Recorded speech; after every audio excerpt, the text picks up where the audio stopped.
में है ना, हम लोग बहुत ही रूथलेस है जो कि हो चुके हैं वक्त के साथ में, बहुत ही ब्रूटल हो चुके हैं।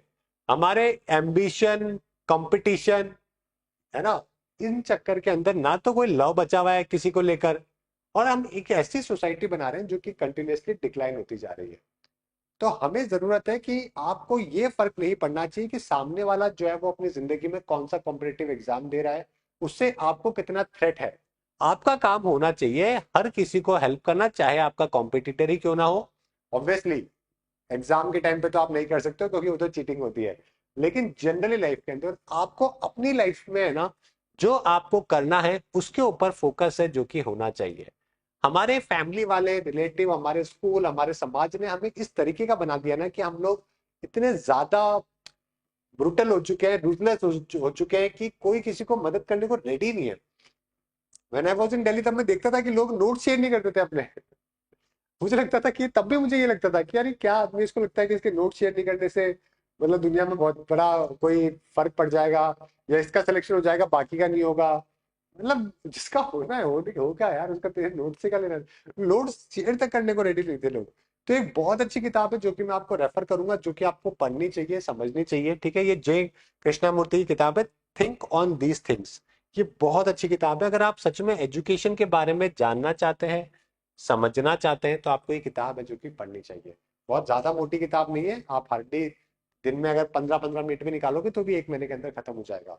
समझ गए? लेकिन आपको ये पढ़नी चाहिए किताब, आपका सोचने समझने का तरीका बहुत बेहतर होगा। और ये जो जब आपकी सोच और आपकी आपका जो कॉन्शियसनेस जब आपकी ऊपर जाती है ना, तब आप लेवल अपना बढ़ाते हो, तो आपको ये हर चीज में काम करता है। प्राइवेट जॉब हो, गवर्नमेंट जॉब हो, कॉम्पिटेटिव एग्जाम की तैयारी हो, हर जगह आपको ये बहुत हेल्प करता है। समझ गए? तो मैं कभी भी आपको वो चीज नहीं बताऊंगा जो कि आपको डाइवर्ट करे आपके गोल से, मैं वो बताऊंगा जो कि आपको हमेशा एड करे, यानी कि आपको हमेशा मदद करे, आपको अपने गोल को या जो भी आपका आप अचीव करना चाहते हैं उसके अंदर आपको हेल्प करे। राइट? इस किताब को जरूर पढ़ेगा। चलिए ठीक है, आगे बात करते हैं। ये सबसे पहले संडे का न्यूज़पेपर है, जहां पे मैंने कल आपको बोला ही था कि म्यांमार के अंदर और थाईलैंड के अंदर जो भी अर्थक्वेक आया, तो म्यांमार के अंदर कल तो जो है हमने पढ़ा था कि कुछ 100+ नंबर है जो कि बताए गए थे डेथ के। अगले दिन संडे के दिन जो है इन्होंने 1600 का नंबर दे दिया। लेकिन रियलिटी ये है कि कम से कम 20-50 हजार से ज्यादा का नंबर है जहां पे म्यांमार में लोगों की डेथ हुई है। जस्ट बिकॉज यहाँ पे डिक्टेटरशिप है, म्यांमार के अंदर कोई भी सही जानकारी नहीं मिलने वाली है। आप देख सकते हो बिल्डिंग के बिल्डिंग कलेप्स है जो कि हो गई है। हमने भी हमारा ऑपरेशन ब्रह्मा है जो कि स्टार्ट किया, ऑलराइट, ताकि हम लोग म्यांमार को मदद कर सकें। है ना? यहाँ पे छत्तीसगढ़ के अंदर 17 मॉइस्ट को जो है वो गन डाउन कर दिया गया। और बाकी कुछ खास है नहीं फ्रेंड। संडे के न्यूज़पेपर पे, संडे के न्यूज़पेपर में एक बहुत ही ब्यूटीफुल फोटो आई है। ये फोटो जो है ना, आप देख सकते हो, एक आदमी है जो कि बकरियां चरा रहा है। और ये जो पेड़ है इनको आमंड्स का पेड़ कहते हैं।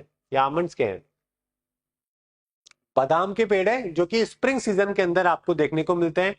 और ये कहाँ देखने को मिलते हैं? ये आपको श्रीनगर के अंदर देखने को मिलते हैं।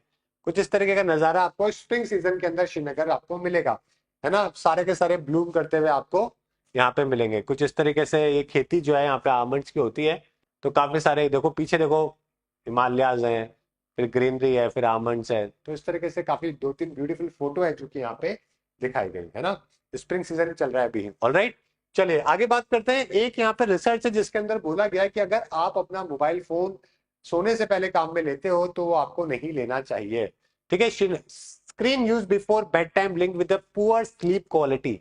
आपके जो काफी सारी समस्याएं जो है ना, आपका इरिटेट होना, आपका परेशान होना, हो सकता है आपको नींद आ जाती हो, लेकिन जो क्वालिटी ऑफ स्लीप है ना, वो खराब होती है अगर आप अपना मोबाइल फोन लेके। मेरी खुद की आदत है ये कि मैंने कई सालों से, आई थिंक, मैं कभी भी सोने से पहले मोबाइल फोन काम में नहीं लेता हूँ। मतलब मैंने बहुत टाइम पहले ही इस चीज को अवॉइड कर दिया था कि मैं सोने से पहले 10-15 मिनट जो है, आधा घंटा फोन को रख के साइड में, देन आई टॉक, या फिर जो भी है बात बात करके, जो भी है कुछ पढ़ के, उसके बाद में आई स्लीप।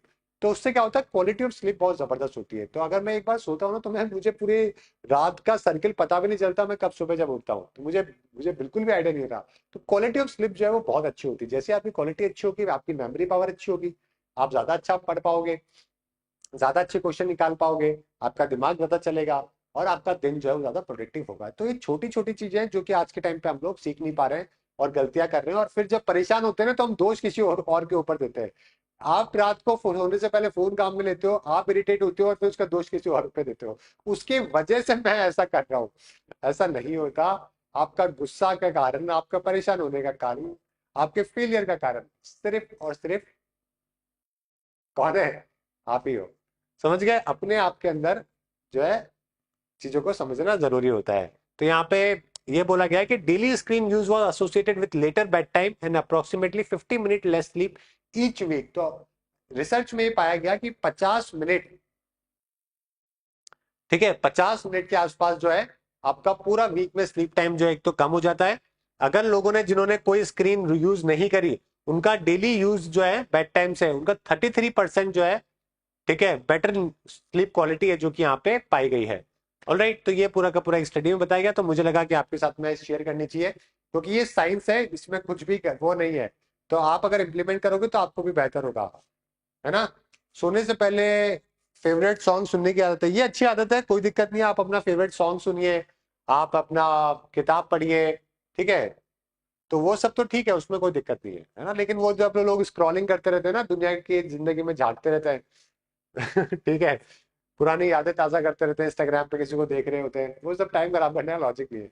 चलिए आगे बात करते हैं। यहाँ पे दो न्यूज हमारे लिए जरूरी है, संडे के न्यूज़पेपर है। एक तो लार्जेस्ट सोलर सेल फैक्ट्री के बारे में बात करेंगे, और इसके अलावा इंडिया के कोल रिलायंस के बारे में बात करेंगे। दो हमारे लिए इंपॉर्टेंट न्यूज है। मैंने कोई भी न्यूज जो है अब आपके लिए हटा दी है। मैं आपको जो पुराने जो लिखे हुए रहते थे ना वर्ड्स, उन तरीके से हटा के अब मैंने पूरे आपको आपको समराइज करके पूरी न्यूज दूंगा, और हम लोग उसके बारे में, ताकि आपको एग्जाम में बिल्कुल पिन पॉइंट है जो की चीजें आपको याद रहे, कुछ इस तरीके से बिल्कुल समराइज करके। ऑलराइट, अब इसको चाहो तो मैं 10 लाइन में भी लिख सकता हूँ, 20 लाइन में भी लिख सकता हूँ, 4 स्लाइड में भी, लेकिन मतलब नहीं है, मैंने पूरी तरीके से आपको समराइज करके दे दिया है। ठीक है, अभी रिसेंटली हुआ क्या है कि एक वेरी एनर्जीज करके एक कंपनी है, क्या नाम है? वेरी एनर्जीज। इसने इंडिया का largest solar cell manufacturing unit है जो कि स्टैब्लिश करी है, 5.4 गीगावाट का है। कहां पे? चिकली के अंदर। चिकली कहां पर है? नाम सुना है क्या चिकली? चिकली जो है वो कहां पर है? साउथ गुजरात के अंदर है। गुजरात आप याद रखिए। ऑलराइट, तो 20 सोलर सेल एवरी सेकेंड के अंदर है जो कि ये चर्न आउट करने वाले हैं। 5.4 गीगावाट जो है वो काफी बड़ा प्लांट है जो कि होता है। अब आपको हमने पिछले कई सालों से देखा है कि हम लोग सोलर सोलर सोलर सोलर इतनी बातें सुन रहे हैं, तो हमें ऐसा लगता है कि सोलर के ऊपर तो कुछ ना कुछ बड़ा बड़ा हो ही गया होगा। सोलर पे तो हमने बहुत ज्यादा रिन्यूएबल एनर्जी है जो कि बना ली होगी, तो ऐसा भी नहीं है। वो भी हम लोग यहाँ पे देखने वाले हैं। ठीक है, तो कुछ बातें जो हमें ध्यान रखनी है वो क्या, कि एक तो साउथ गुजरात की लोकेशन है, कैपेसिटी 5.4 है, प्रोडक्शन रेट कितना? 20 सेल पर सेकंड के हिसाब से। और जो टेक्नोलॉजी हमने काम में ले रहे हैं वो टॉपकॉन करके टेक्नोलॉजी है जो कि काम में आती है, और एफिशिएंसी से 25% बढ़ जाएगी।